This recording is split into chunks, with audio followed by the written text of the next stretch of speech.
दुनिया में बहुत सी ऐसी जगहें हैं जहाँ रूहों का वास होता है। रूहें, आत्माएं या फिर बुरी शक्तियाँ शुरू से ही इंसानी दिमाग के लिए एक किंवदंती ही बनी रही है। कभी कभी कुछ लोगों ने इन्हें महसूस किया है और अपने राय दूसरों को दिए हैं, लेकिन इंसानी स्वभाव या तो बहुत जल्दी ही किसी बात को मान लेता है या तो किसी डर की वजह से जिंदगी भर एक हकीकत से मुंह मोड़ लेता है। रूहों के बारे में एक बात बहुत से लोग जानना चाहते हैं कि आखिर ये रूहें या फिर आत्माएं कहाँ से आती हैं, या फिर इनका जन्म या निर्माण कैसे होता है। आपको बता दें कि इनका जन्म किसी जीव की मौत के बाद ही होता है। दुनिया में कई तरह की मौतें होती है, जैसे कि बीमारी से मौत, हत्या, आत्महत्या, हादसों से मौत या फिर एक सामान्य उम्र गुजरने के बाद मौत। लेकिन इन सारी मौतें में जो मौत सबसे अलग होती है वो है सामान्य उम्र गुजरने के बाद होने वाली मौत। जो भी जीव इस पृथ्वी पर जन्म लेता है उसकी मृत्यु भी तय होती है। यहाँ तक माना जाता है कि जीव अपने जन्म के साथ अपनी मौत का समय और जरिया भी साथ ही लाता है। लेकिन कभी कभी वो जीव अपने मौत के समय से पूर्व ही काल के गाल में समा जाता है, जो कि अकाल मृत्यु कही जाती है। इंसानी जान पर केवल उसके भाग्य का ही अधिकार नहीं होता है, उसके आसपास के लोगों का भाग्य या वातावरण भी उसकी किस्मत और जीवन मौत का फैसला कर देते हैं। यही अकाल मृत्यु जो कि समय के पूर्व किसी जीव की हो जाती है तो उसे अपनी आयु पूरी करनी पड़ती है। अपनी आयु पूरी करने के लिए ही जीव शरीर को त्यागने के बाद भी इस मृत्यु लोक में रूहों और आत्माओं के रूप में भटकता रहता है। ऐसी रूहें जिनके साथ कोई हादसा हुआ है, हत्या हुई हो या फिर उन्होंने आत्महत्या की हो, ये सारी आत्माएं परमात्मा की मर्जी से पहले ही अपना शरीर छोड़ देती है, लेकिन उन्हें अपना समय पूरा करने के बाद ही मृत्यु लोक से मुक्ति मिलती है। तो दोस्तों, आज इस जस्ट इन्फो टीवी में एक ऐसे टनल के बारे में बताऊंगा जहां रूहों का खौफ इतना है कि वह इंसान माचिस की एक तीली जलाने मात्र से कांप उठता है। हाँ दोस्तों, इस टनल का नाम है स्क्रीमिंग टनल। जैसे कि नाम से ही आपको आभास हो गया होगा कि इस टनल का खौफ कितना भयानक होगा। ये टनल कनाडा के ऑन्टारियो के नियाग्रा फॉल्स के पास स्थित है। इस टनल का निर्माण ग्रैंड ट्रैंक रेलवे लाइन्स के ठीक नीचे किया गया था, जो कि इस इलाके में पानी के बहाव को पास के खेतों आदि की तरफ मोड़ने के लिए प्रयोग किया जाता था। इस टनल को सन 1900 में बनवाया गया, जो कि लगभग 16 फीट ऊंचा और 125 फीट लंबा टनल है। तो दोस्तों, चलिए अभी जानते हैं कि क्या हुआ था इस टनल में। टनल के निर्माण के बाद सब कुछ ठीक चल रहा था, लेकिन कुछ समय बाद ही एक ऐसा हादसा हुआ जिसने आसपास के लोगों को हिला कर रख दिया था।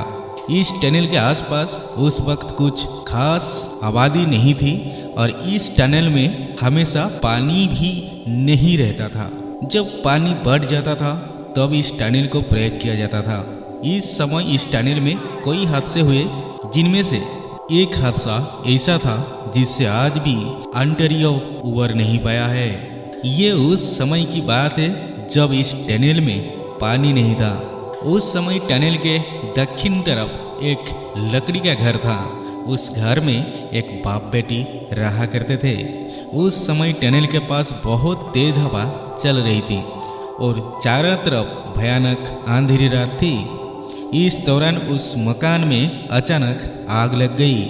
उस समय घर में वो लड़की अकेले अपने पिछले कमरे में थी। हवा का रुख भी उसी तरफ था और देखते देखते आग ने पूरी तरह उस मकान को अपने आगोश में ले लिया। जब लड़की को आग का पता चला तो वो घर के पिछले हिस्से से भागने के लिए उठी। तब तक आग ने रौद्र रूप धारण कर लिया था और मकान का एक हिस्सा उसके ऊपर आ गिरा। लड़की किसी तरह वहां से भागी, लेकिन उसके कपड़ों में आग पकड़ चुकी थी। लड़की खुद को बचाने के लिए टनल की तरफ भागी ताकि वो टनल के पानी में कूद सके। लेकिन जब तक वो टनल तक पहुंची वो पूरी तरह से जल चुकी थी और जब टनल में छलांग लगाई तो सीधे जमीन पर आ गिरी, क्योंकि टनल में उस समय पानी नहीं चढ़ा गया था। आग से बुरी तरह लिपटी हुई उस लड़की की चीख उस इलाके में गूंज गई। उसकी चीख इतनी भयानक थी कि आसपास के कोई लोग वहां आ पहुंचे और टनल के ऊपर से आग से लड़ती हुई इस लड़की को देखते रहे। लेकिन किसी ने भी उसे बचाने की हिम्मत नहीं की और आखिरकार आग से हार कर उस जवान लड़की ने वहीं दम तोड़ दिया। इसके अलावा एक और हादसा इस टनल में हुआ। इस हादसा भी एक युवती के साथ ही हुआ। टनल के आसपास के लोगों का मानना है कि एक बार रात में कुछ दरिंदों ने एक लड़की के साथ इस टनल के अंदर सामूहिक बलात्कार किया था। इतना ही नहीं, बलात्कार करने के बाद उन दरिंदों ने अपनी काली करतूत छिपाने के लिए उस बेचारी लड़की के ऊपर तेल डालकर उसे जला दिया था। लोगों का कहना है कि उस समय वह लड़की भी बहुत भयानक चीख रही थी, लेकिन आसपास के लोग पुराना हादसा देखे थे और उन्हें लगा कि शायद उसी लड़की की रूह चीख रही है। सुबह जब लोग टनल के पास गए तो देखा कि एक लड़की का अधजला शव जमीन पर पड़ा था और टनल की दीवारों पर उस लड़की के चढ़ने के निशान भी मौजूद थे।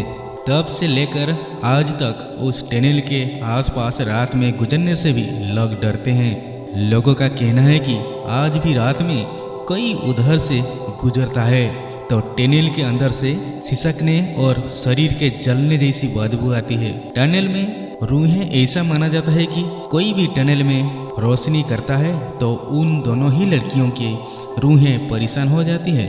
एक बार टनल की सफाई के लिए एक आदमी टनल में उतरा था। उस समय वह टनल की सफाई करते करते थक गया था। उसी समय उसने पास से एक सिगरेट निकाली और उसे जलाने के लिए माचिस निकाली। जैसे ही उसने माचिस जलाई, माचिस बुझ गई। उसने दोबारा कोशिश की तो तेज हवा टनल की दूसरी तरफ से चलने लगी। उसके बाद वो वहाँ से उठा और हवा से बचने के लिए टनल के अंदर चला गया और एक कोने में जाकर माचिस जलाने लगा। जैसे ही उसने तीसरी बार माचिस जलाई तभी एक भयानक चीख उस टनल में गूंज गई और उस सफाई कर्मी ने अपने सिर के ठीक ऊपर एक लड़की के साये को देखा जो कि किसी छिपकली की तरह टनल के दीवारों से चिपकी थी। उसका पूरा चेहरा जला था और वो बार बार चीख रही थी। चीख इतनी भयानक थी कि आसपास के लोगों ने भी उसे सुना। टनल के ऊपर काम कर रहे लोग छोड़कर टनल के अंदर झुककर देखने लगे तो उन्होंने देखा कि वो आदमी टनल के अंदर जमीन पर बेहोश पड़ा था और उसके हाथ में माचिस थी। किसी तरह उसे बाहर निकाला गया और उसे इलाज के लिए अस्पताल में भर्ती करवाया गया। वो आदमी जिंदा बच गया और उसने अपनी आप बीती लोगों को बताई, लेकिन कुछ दिनों के बाद उसका मानसिक संतुलन बिगड़ गया। आज भी लोग कहते हैं कि उन दोनों रूहों को लोग महसूस करते हैं। इस समय भी यदि आप टनल के बीचों बीच जाकर एक माचिस की तीली जलाते हैं तो एक भयानक चीख आप आसानी से सुन सकते हैं, लेकिन इसके लिए बहुत हिम्मत की जरूरत होती है। ऐसे करने के दौरान आपकी जान पर भी खतरा आ सकती है। तो दोस्तों, जस्ट इन्फो टीवी में आज इतना ही। अगर आप लोगों को इस तरह का और भी वीडियो देखना है तो कृपया करके इस चैनल को सब्सक्राइब कर दें और साथ में बेल आइकन को भी दबा दें।